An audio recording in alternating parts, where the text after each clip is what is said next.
Hello and welcome to the Cannes Parallel Challenge 2024. My name is Arno. And my name is Matt, and today we'll be paralleling Payal Kapadia's films A Night of Knowing Nothing and her new film, All We Imagine Is Light.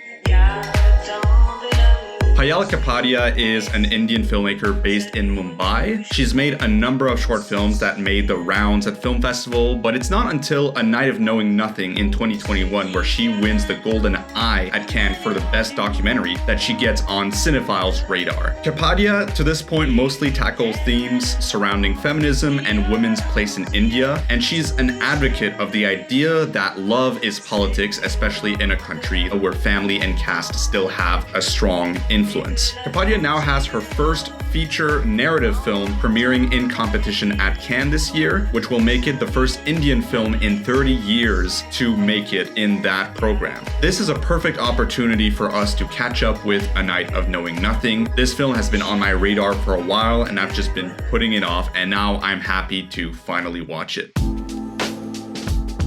A Night of Knowing Nothing is an experimental documentary that takes place in a film school in India. And the film is a series of images coupled with a collection of letters from a student filmmaker participating in a protest against the school's new government-appointed chair. And this is simultaneously a poetic, abstract documentary where we view these sort of hazy images, listening to these love letters, and it's also simultaneously ferociously political, and it takes on how India's far-right government attempts to control the minds of young artists by using the colleges as political props. So it's got this balance going on between art and politics, interweaving, and gotta say, as someone who attended film school, this is by far the least film school movie that I've ever seen shot in a film school. Anytime someone made a movie set in the goddamn film school, it would just always be, to me, the mark of an immature filmmaker. But that is not the case here. Payal Kapadia uses the film school in such a smart way, and the images are just stunningly beautiful. The way she frames the shots,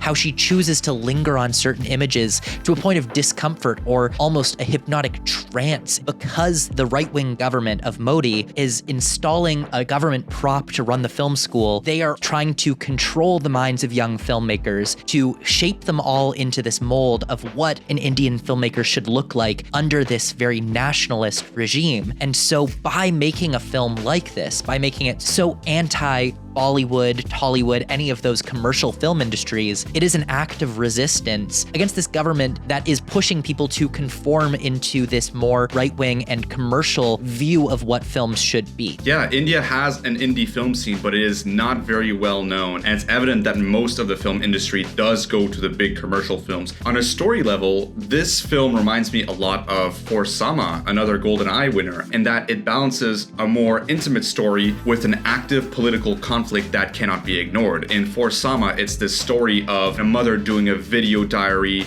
to her future daughter that is superimposed with the attacks on Damascus. And in A Night of Knowing Nothing, we have this epistolary love story about two people from different castes unable to love each other that is superimposed with the protests happening at the National Film School. Even though this absolutely is a political film, there is a certain distance to the events that avoids it from feeling reactionary. And a lot of that is through the archive footage. And I love the decision to make all of this archive stuff, especially in the way Kapadia presents them. The contemporary stuff is mostly in black and white, while some of the older stuff is in color. Is that something to do with Indian traditions, nostalgia, things like that? I don't know, but it's very interesting.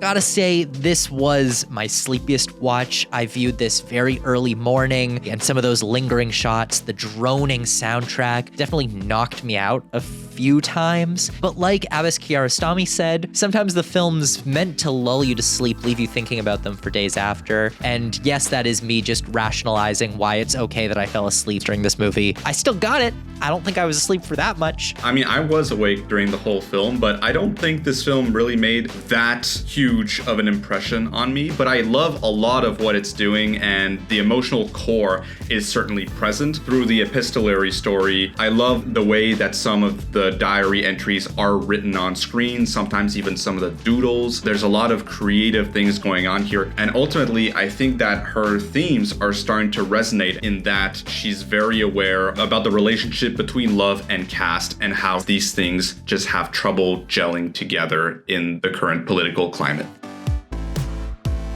All We Imagine as Light is Kapadia's first narrative feature film. It's about two nursing students in Mumbai, one in her 20s and one in her 30s, who have a troubled relationship with their respective men. The second part of the film follows them as they go to a southern beach town together and explore their desires. The way that I had heard it was that they, in this beach town, find a reclaiming of self, a discovery of self. An emancipation of sorts. Yes. Based on this plot synopsis, I'm a tad worried that this could be a cliched reconciliation or resilience narrative, which we see way too many of these days, but I have hope that Kapadia won't take the easy route here. I have confidence in her intelligence and her cinematic ability. Regardless, this has big prize potential, in my opinion. If this hits the emotional beats and feels fresh in its filmmaking, this is Palme material. I really think this is either screenplay, Grand Prix, or Palme. I fully agree, and after seeing A Night of Knowing Nothing, I am convinced that Kapadia has the sauce to deliver something wholly original and poetic that says something that we don't see often. This could be genuinely massive. I definitely see this as a Palme contender, but that said, it could also be this year's Benel and Adama. Hopefully this is not our biggest L of our predictions.